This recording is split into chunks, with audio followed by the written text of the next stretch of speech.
All right, let's get into it. Today, we are untangling a pretty tricky legal web. We're talking about the law of misrepresentation. We're going to look at what happens when lies, half-truths, and sometimes even silence find their way into contracts, and how the legal system tries to sort it all out. So, let's just jump right in with a big question. Picture this. You're about to sign a major deal. The other person says something that sounds fantastic, but they kind of leave out a really important detail. Could that one little omission be enough to tear up the whole agreement? Well, as you're about to find out, the answer is a resounding maybe. So here's how we're going to break it all down. First, we'll figure out what a misrepresentation actually is. When does a half-truth cross the line and become an outright lie? Then we'll see how even your actions, or what you claim is just your opinion, can land you in hot water. After that, we're going to dive into the three main types and why the liar's mindset is so important.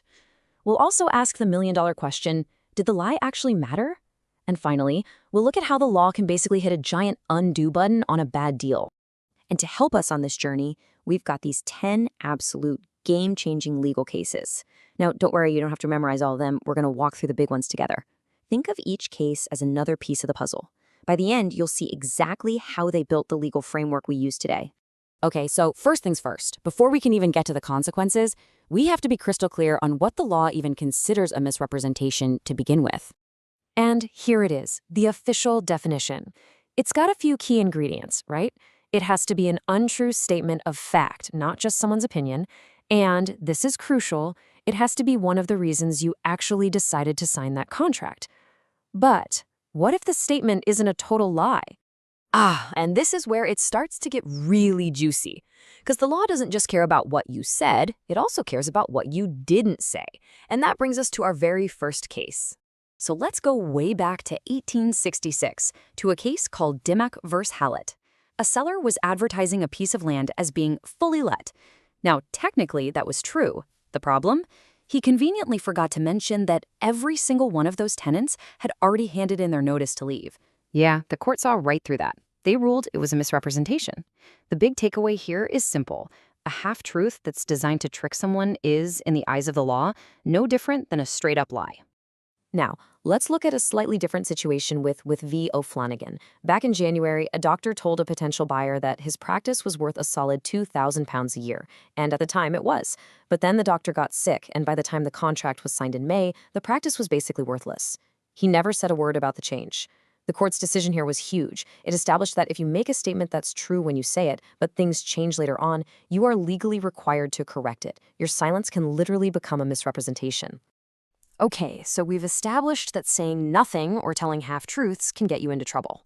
But what about your actions, or what you pass off as just your personal opinion, or even promises you make about what you're going to do in the future? Let's see how the law handles those. Now, this is where it gets really fun. A misrepresentation doesn't have to be spoken. It can be made by your conduct. In the famous Spice Girls case, the whole band took part in a big photo shoot for Aprilia scooters. Just by showing up and posing together, their actions sent a very clear message. We are a 5-member group and we're sticking together. But here's the kicker. They already knew Jerry Halliwell was planning to leave.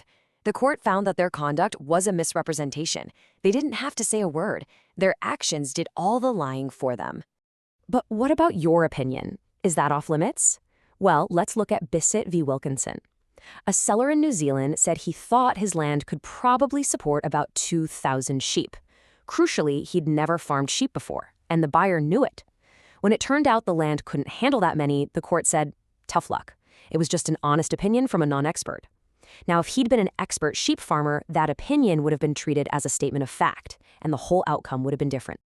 I love this quote from Edgington v. Fitzmaurice because it gets to something really clever. A company was trying to get investors, and they told everyone the money was for expanding the business. The reality? They were just trying to pay off their debts. The court delivered this brilliant insight. Lying about your current intention is a misstatement of fact. The fact you're misrepresenting is the true state of your own mind at that very moment. So once we've established that, yes, an actionable misrepresentation has happened, the law's next question is a big one. What was going on in the head of the person who made the statement? This is absolutely critical because it determines which of the three types of misrepresentation we're dealing with. This table breaks it down perfectly. At the top, you've got fraudulent misrepresentation. This is a deliberate, knowing lie. You say something you know is false, or you just don't care if it's true or not. That standard was set in Dairy v. Peak. Next up is negligent. This is when you're just careless. You make a statement without having any good reason to believe it's true, as we saw in Howard Marine v. Ogden. And finally, there's innocent misrepresentation. This is an honest mistake. You genuinely 100% believed you were telling the truth. Now, here's where things get really intense.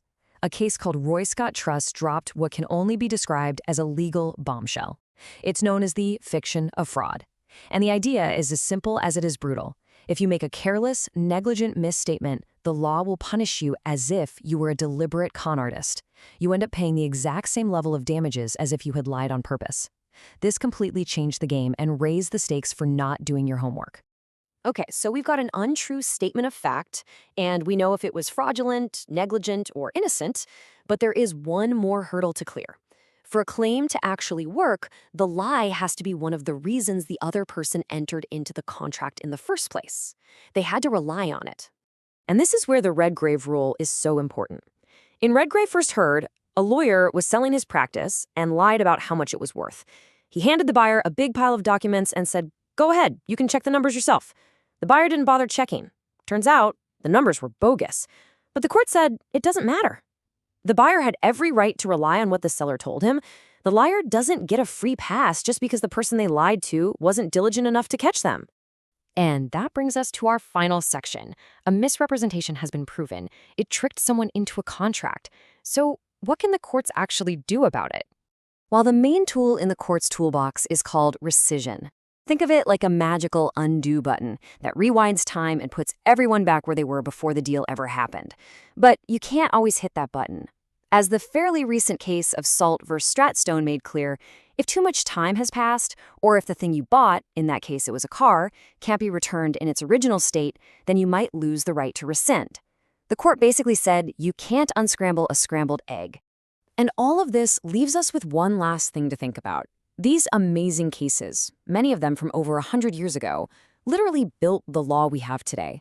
But how are these old principles of truth, reliance, and intention going to hold up in our modern world of AI-generated ads, algorithmic recommendations, and digital fine print that nobody ever reads? Well, that's the next tangled web the courts are going to have to figure out.